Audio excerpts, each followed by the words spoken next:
سلامن ጥዕናን ንኹልኹም ተኸታተልተይ ይኹን እንዳበልኩ ናብ ናይ ልምዓንቲ መደበይ ከኣትው ኣብ ናይ ልምዓንቲ መደበይ ከምቲ ልሙድ ንዓኹም ንተኸታተልተይ የምህር እዩ ኢለ ዝሓሰብክዎ መደብ ሒዘልኩም መፅእ ኣለኹ። ናይ ልምዓንቲ መደበይ ዘልዕሎ ብፍላይ ድማ ደቂ ተባዕትዮ ነዚ ኢንፎርሜሽን ግድን ክትፈልጥዎ ኣለኩም። ናይ ደቂ ኣንስትዮ ናይ ፆታዊ ርክብ ስምዒት ዘላዕሉ ቦታታት ኣለዉ። ነዞም ቦታታት ግና ፆታዊ ርክብ ዘይትፍጽሙ እንተኮይንኩም ክትነኽእለን የብልኩምን። ናብ ከቢድ ናይ ርእሲ ሕማም ናብ ዲፕሬሽን ከምውን ናብ ዘየድሊ ወልፊ ግብረ ሕቡእ ከእትወን ስለ ዝኽእል ከምውን ድሕሪ ፆታዊ ርክብ ንምንታይ እዩ ኸ ሕማም ርእሲ ዘጋጥመን ዝብል ሓሳብ እውን ክንርኢና።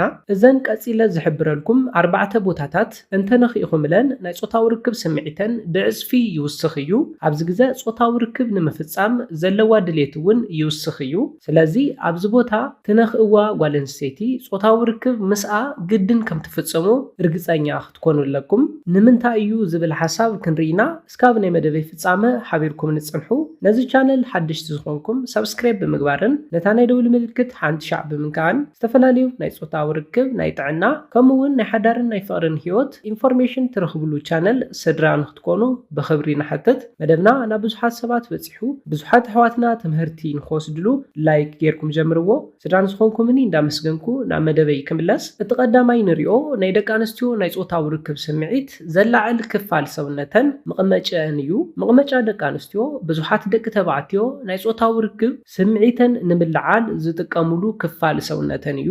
ኮይኑ ግና ፆታዊ ርክብ ዘይትፍጽሙ እንተኮይንኩም ወይ ድማ ከም ትፍጽሙ ርግፀኛ እንተዘይኮይንኩም መቐመጫን ክትነኽእለን የብልኩምን። ምክንያቱ እንታይ እዩ? ናይ ፆታዊ ርክብ ስምዒተን ምስ ተላዕለ ፆታዊ ርክብ ዘይትፍጽሙ እንተኮይንኩም ዘጋጥመን ሳዕቤን ኣሎ። እዚ ድማ ናብ ዲፕሬሽን ንኽኣትዋ ከቢድ ሕማም ርእሲ ንኸጋጥመንን ከይደልያ እውን ናይ ፆታዊ ርክብ ስምዒተን ስለ ዝተልዓለ ናብ ግብረ ሕቡእ ንኽኣትዋ ክገብረን ይኽእል እዩ። ስለዝኾነ እቲ ቀዳማይ ናይ ደቂ ኣንስትዮ ናይ ፆታዊ ርክብ ስምዒተን ብዕፅፊ ዘላዓል ክፋል ሰውነተን መቐመጫን እዩ። ፆታዊ ርክብ ከም ትፍጽሙ ርግፀኛ እንተዘይኮይንኩም እውን ፈጺምኩም መቐመጫ ደቂ ኣንስትዮ ክትነኽእለን የብልኩምን። ኣብ መበል ካልኣይ ንሪኦ ናይ ደቂ ኣንስትዮ ናይ ፆታዊ ርክብ ስምዒት ዘላዕል ክፋል ሰውነተን ድማ ትሕቲ ኣጥዋተን ዘሎ እስካብ ኣጥዋተን ጫፍ ኒፕል ኢልና ንፅውዖ ክፋል ዘሎ እዩ። ኣብዚ ቦታ እዚ ክንከኣ እንተለዋ ናብ ናይ ፆታዊ ርክብ ስምዒት ንኽኣትዋ ይገብረን እዩ። እዚ ቦታ እዚ ፆታዊ ርክብ ከም ትፍጽሙ ርግፀኛ ምስ ኮንኩም ናይ ፆታዊ ርክብ ስምዒተን ንምልዓል ኢልኩም ክትነኽእዎ ኣለኩም እምበር ፆታዊ ርክብ ክትፍጽሙ እንተዘይኽኢልኩም ትሕቲ ኣጥዋተን እስካብ ናይ ኣጥዋተን ጫፍ ኒፕል ንብሎ ክፋል ዘሎ ቦታ ብወዲ ተነኻኺኡ እንተተገዲፉ ናብ ስምዒት ኣትያ እያ ትገድፎ። ስለዝኾነ እዚ ናብ ከቢድ ናይ ርእሲ ሕማም ናብ ዲፕሬሽን ናብ ወልፊ ግብረ ሕቡእ ንኽኣትዋ ይገብረን እዩ። ስለዝኾነ ግድን ፆታዊ ርክብ ከም ትፍጽሙ ሹር ምስ ኮንኩም ናይ ፆታዊ ርክብ ስምዒተን ንኽተላዕሉ ጥራሕ ኣብዚ ቦታ እዚ ክትነኽእወን ኣለኩም። ኣብ መበል ሳልሳይ ንሪኦ ናይ ደቂ ኣንስትዮ ናይ ፆታዊ ርክብ ስምዒት ብዕፅፊ ዘላዓል ክፋል ድማ ኣብ ብልዕተን ዝርከብ ሕብጥ ዝበለ ደጋዋይ ክፋል ብልዕተን ጉድበ ወይ ድማ ክሊቶሪ ንብሎ ክፋል ብልዕተን እዩ። እዚ ቦታ እዚ ብዙሕ ነርቭ ኢንዲንግ ዝርከበሉ ክፋል ብልዕተን እዩ። እዚ ነገር እዚ ኣብዝሓ ግዜ ዘጋጥም ኣብ መንጎ ፍቁራት እዩ። ፍቁራት ኪስ እንዳገበሩ እንዳሃለው ደቂ ተባዕትዮ ቀስ እንዳበሉ ንኢዶም ናብ መቐመጫን ብምስዳድ እንዳነኻኽኡ ኣጻብዕቶም ናብ ፓንተን ብምእታው ንክሊቶሪ ጉድበ ወይ ድማ ቂንጥር ንብሎ ክፋል ብልዕተን ይነኻኽኡ እዮም። እንታይ ደኣ ከምዚ ጌርኩም ነኻኺኢኹም ጥራሕ ኪስ ጌርኩም ጥራሕ ማለት እዩ ትገድፍዎን እንተኮይንኩም እዚ ኣብ ኣፍቃሪትካ ዘስዕቦ ዝተፈላለዩ ፀገማት ኣለዉ። ንኣብነት ናብ ዲፕሬሽን ናብ ወልፊ ግብረ ሕቡእ ወይ ድማ ናብ ሴጋ ንኽኣትዋ ይገብረን እዩ። ከቢድ ሕማም ርእሲ እውን የስዕበለን እዩ። ብፍላይ እዚ ዝኸውን ብፅባሒቱ ኣብ ንግሆ እዩ። ምክንያቱ እንታይ እዩ? እዛ ጓል ኣንስተይቲ ጉድበኣ እንተተነኻኺኡ ናብ ልዑል ናይ ፆታዊ ርክብ ስምዒት ተኣትው እያ። ኣብዚ ግዜ ነኻኺኢኹም ጥራሕ ፆታዊ ርክብ እንተዘይፈጺምኩም ድማ ከቢድ ፀገም የስዕበለን እዩ። እዚ ነገር እዚ ኣብዝሓ ግዜ ዘጋጥም ኣብ መንጎ ፍቁራት ስለ ዝኾነ ደቂ ተባዕትዮ ግድን ክትፈልጥዎ ኣለኩም። ኣብ መበል 4ይ ንሪኦ ናይ ደቂ ኣንስትዮ ናይ ጾታዊ ርክብ ስምዒት ብዕፅፊ ዘላዓል ቦታ ኣብ ክሳደን ከባቢ ብፍላይ ብድሕሪ ክሳደን እስካብ እዝነን ዘሎ ክፋል ሰውነተን እዩ።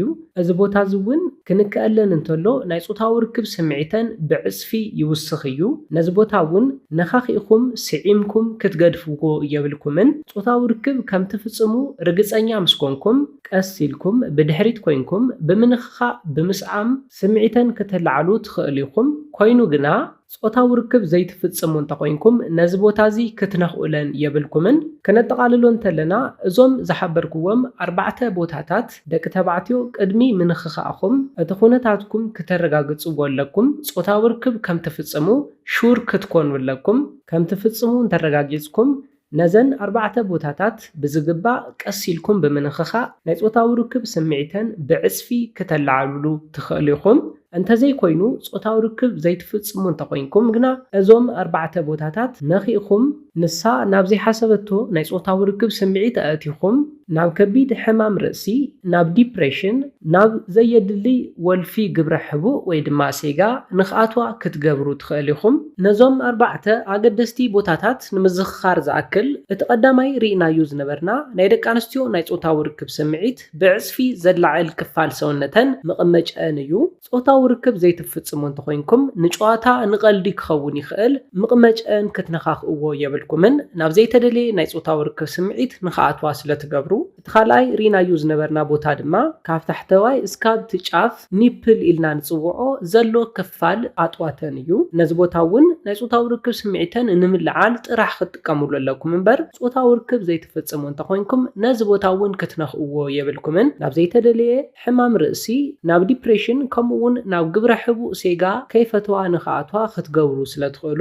እቲ ሳልሳይ ዝረኣናዮ ቦታ ድማ ሕብጥ ዝበለ ክፋል ብልዕተን ወይ ድማ ክሊቶሪ ጉድበ ቂንጥር ንብሎ ክፋል ብልዕተን እዩ። ነዚ ቦታ እዚ እውን ጾታዊ ርክብ ዘይትፍጽሙ እንተኮይንኩም ክትነኻኽእዎ የብልኩምን። ኣብ መወዳእታ ርኢናዮ ዝነበርና ናይ ጾታዊ ርክብ ስምዒተን ብዕፅፊ ዘላዕል ክፋል ሰውነተን ድማ ኣብ ክሳደን ከባቢ ብፍላይ ድማ ካብ ድሕሪት ክሳደን እስካብ እዝነን ዘሎ ክፋል ሰውነተን እዩ። ነዚ ክፋል ሰውነተን እውን ነኻኺእኹም ስዒምኩም ጥራሕ ክትገድፍዎ የብልኩምን። ናብቶም ቅድም ኢለ ዝሕብሮም ዝነበርኩ ጸገማት ክተእትወን ስለትኽእሉ ስለዝኾነ እዞም ቦታታት ቅድሚ ምንካኣኹም ጾታዊ ርክብ ከም ትፍጽሙ ሹር ክትኮኑ ኣለኩም። ነዚ ኢለ ናይ ልማዓንቲ መደበይ በዚ ከዛዝም ካብ ናይ ልማዓንቲ መደበይ ዝኾነ ሓድሽ ነገር ከም ዝሓስኩም ተስፋ ይገብር።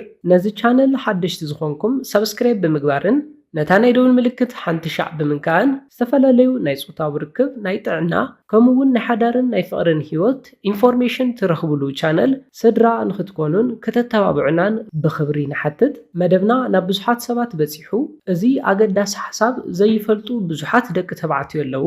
ከይፈለጡ ነፍቃሪቶም ወይ ድማ ንበዓልቲ ቤቶም ናብ ከምዚኦም ዓይነት 3 ዓበይቲ ጸገማት ንኸየእቱ እዚ መደብ እዚ ንኽበጽሖም ላይክ ሼር ምግባርኩም ኣይትረስዑ።